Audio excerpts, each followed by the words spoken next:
বাংলাদেশের সাধারণ মানুষের মধ্যে একটি ধারণা আছে যে বাংলাদেশে কোনো বিষাক্ত ব্যাঙ পাওয়া যায় না।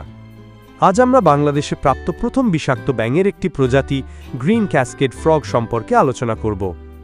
বাংলাদেশে গ্রিন ক্যাসকেড ফ্রগ সর্বপ্রথম 2002 সালে নথিভুক্ত করেন জাহাঙ্গীরনগর বিশ্ববিদ্যালয়ের কামরুল হাসান ও তার দল।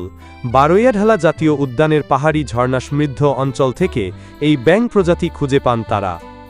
গ্রিন মাউন্টেন ফ্রগ এদের চামড়া থেকে সাদা বর্ণের কড়া গন্ধযুক্ত এক ধরনের তরল নিঃসৃত করে, যা শিকারী প্রাণীদের হাত থেকে এদের আত্মরক্ষায় সাহায্য করে।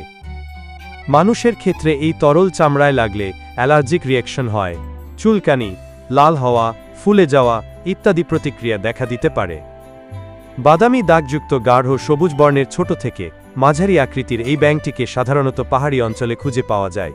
পাহাড়ি ঝিরিপথ ও পাথুরে, ঝর্ণার পানি প্রবাহের আশেপাশে, পাথরের খাঁজে বা বোল্ডারের নিচে লুকিয়ে থাকে। রাতে খাবারের খোঁজে বের হয়।